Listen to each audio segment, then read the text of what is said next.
Hey folks, Kip Adams from QDMA here. We got a great question this week from Jonathan Dendy in Middle Tennessee asking about doe management. And he said, on my farm, what is a good sex ratio to try to shoot for? Well, Jonathan, that's a great question. And actually, when it comes to sex ratios, think about it this way.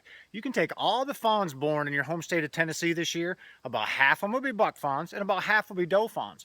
So they start their life at a very balanced sex ratio. So as managers, we want to keep them at a balanced sex ratio when they become adults. And what this typically means is we need to shoot both bucks and antlerless deer in similar proportions, or in most of the whitetails range, more antlerless deer than bucks to keep them balanced as adults.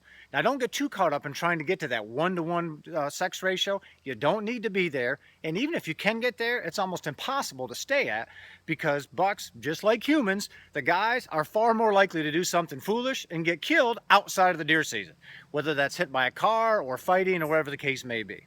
So in almost all of the whitetails range, you have to harvest more antlerless deer than adult bucks on an annual basis to keep the sex ratio pretty balanced.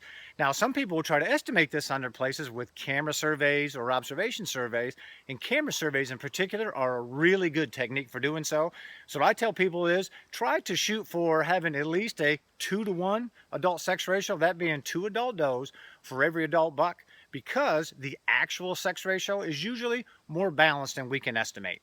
So when you go out hunting this fall, that doesn't mean you necessarily will see 1 buck for every doe or even 1 buck for every 2 does. But by having a balanced ratio, by harvesting the appropriate number of both bucks and does, you end up with a very healthy situation and great hunting opportunities for you.